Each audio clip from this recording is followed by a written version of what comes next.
नमस्कार, मैं ज्योति मिश्रा, आप देख रहे हैं आरएनए न्यूज। बिहार की महागठबंधन सरकार का पहला कैबिनेट विस्तार एक सप्ताह बाद मंगलवार को हुआ। सीएम और डिप्टी सीएम मिलाकर इसमें कुल 33 मंत्री बनाए गए। महागठबंधन के मंत्रालय में एमवाई मुस्लिम यादव समीकरण का पूरा ख्याल रखा गया।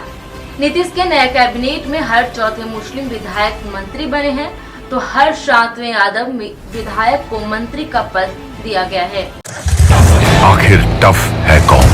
टफ वो है जिसमें है लंबे स्ट्रोक वाला दमदार इंजन।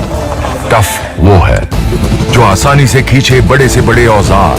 टफ वो है जो चलता रहे बिना रुके, बिना थके और दे 6 साल की वारंटी। पेश है नई Mahindra SP plus series. Tough हरदम। कुशवाहा जाति से 1, राजपूत 1, पासवान 1, दलित 1, जबकि भूमियार जाति से 1 विधायक को मंत्री बनाया गया है। बात यदि जेडीयू की करें तो यादव 1, भूमियार 1, दलित 1, कुर्मी जाति से 1, ब्राह्मण कोटे से 1, राजपूत, मुस्लिम, कुशवाहा, दलित, मल्लाह और धानुक जाति के 1-1 विधायक को मंत्री बनाया गया है। इसी तरह से यदि कांग्रेस पार्टी की बात करें तो मुस्लिम और दलित कोटे से 1-1 विधायक को मंत्री बनाया गया, जबकि जीतन राम मांझी की हम पार्टी से 1 दलित विधायक और 1 निर्दलीय राजपूत विधायक को मंत्री बनाया गया है। मुख्यमंत्री नीतीश कुमार गृह विभाग लगातार अपने पास रखे हुए हैं। मुख्यमंत्री के जिम्मे सामान्य प्रशासन, गृह, निगरानी और मंत्रिमंडल सचिवालय जैसे विशिष्ट विभाग हैं। मुख्यमंत्री लंबे वक्त से बिहार की सत्ता पर पकड़ बनाए हुए हैं। ऐसे में नीतीश के लिए बड़ी चुनौतियां भी हैं।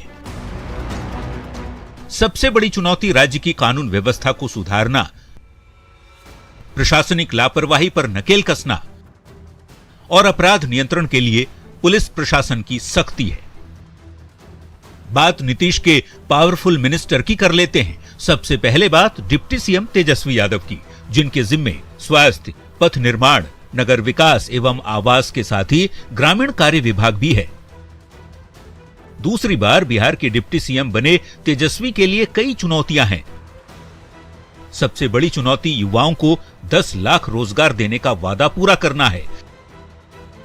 खराब स्वास्थ्य सेवा को सुधारना, इसके साथ ही हाईवे निर्माण के लिए जमीन अधिग्रहण की समस्या को दूर करना भी शामिल है। चैलेंजेस आते रहेंगे और जो है उसको दूर करना है। चैलेंजेस क्या है आप लोग सब लोग जान रहे हैं। अच्छा स्वास्थ्य व्यवस्था मिले लोगों को, जो भी उलझने हैं उन सबको दूर किया जाएगा और जनहित के कार्य करेंगे। जो रिस्पॉन्सिबिलिटी, जो जिम्मेवारी हमको मिली है, इसको जो है ईमानदारी से, बखूबी ढंग से हम लोग करेंगे और साथ ही बिहार के लोगों का आगे बढ़ाने का और बिहार को किस प्रकार से विकसित राज्यों में जोड़ने का जो हम लोगों का सपना है उसको भी पूरा करेंगे।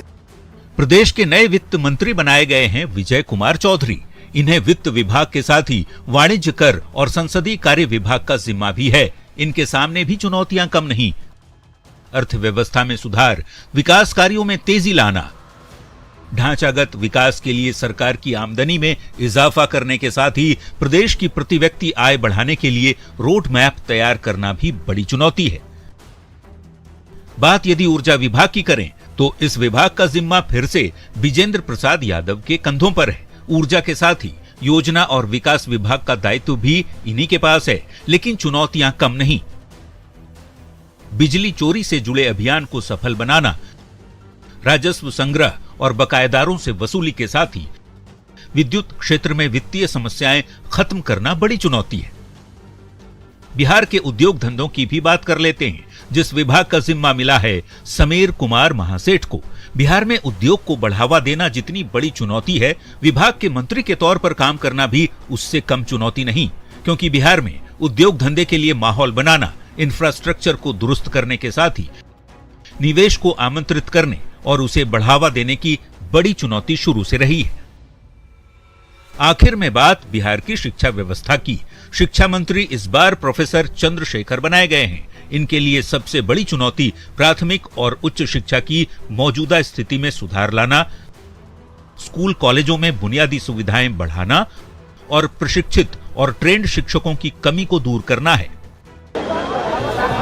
जैसा कि आप देखें कि महागठबंधन की सरकार बन चुकी है और मंत्रिमंडल का विस्तार हो चुका है। इसी सब जानने के लिए बिहार से भिन्न जिले से लोग आए हुए हैं अपने नेता को देखने के लिए।